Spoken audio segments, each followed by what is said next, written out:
Hello মা ও প্রকৃতি চ্যানেলে তোমাদের সবাইকে স্বাগত। আজকে একটা নতুন রান্না নিয়ে এসেছি তোমাদের জন্য। দেখে নিশ্চয়ই বুঝতে পেরেছো কি রান্না। তো রান্নাটা করার জন্য প্রথমে আমি মাছগুলোকে ভেজে নিচ্ছি এবং মাছটা ভাজা হয়ে গেলে ওই তেলের মধ্যেই আমি নতুন আলুগুলোকে দিয়ে একসাথে 2টা কাঁচামরিচ দিয়েছি, দিয়ে আলুগুলোকে সুন্দর করে ভেজে নেব। আলুগুলোকে ভাজতে ভাজতেই বলি যে আমি কি রান্না করছি।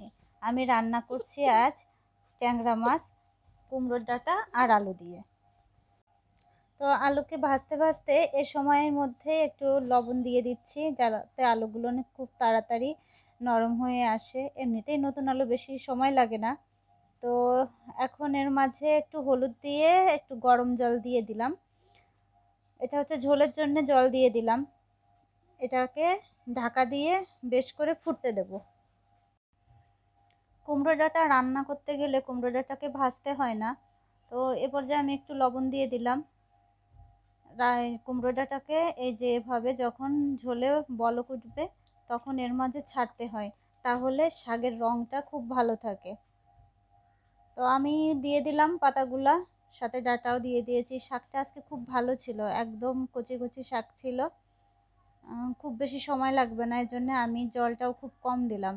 আর দেখে মনে হচ্ছে না অনেক বেশি হলুদ হয়ে গেছে? হ্যাঁ, একটু বেশি করেই দিয়েছি হলুদটা, কারণ এই যে শাকে এই হলুদটা টেনে নেবে। পরে যখন আমি মাছ দিয়ে রান্নাটা কমপ্লিট করব তখন হলুদটা একদমই বোঝা যাবে না। তো তরকারিটা ফুটে উঠে যখন বেশ ভালো মতন শাকগুলো মজে এসেছে, এই সময় আমি ভেজে রাখা ট্যাংরা মাছগুলোকে দিয়ে দিচ্ছি।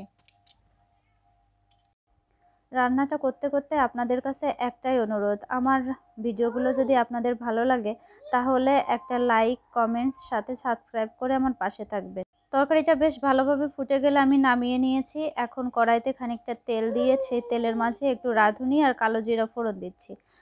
এই শাকের তরকারিতে রাঁধুনি আর কালো জিরা ফোড়ন দিলে একটা অন্যরকম ঘ্রাণ হয়, কারণ এ ধরনের তরকারিতে অনেক বেশি মশলা ইউজ করা হয় না। এজন্য এই ফোড়নগুলো দিলে একটা সুন্দর ঘ্রাণ আসে।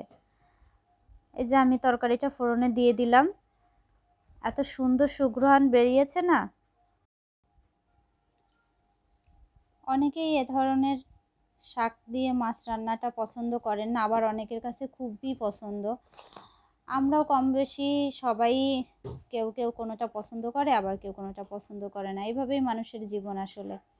তো যারা যারা পছন্দ করেন তারা আমার রেসিপিটি ফলো করতে পারেন।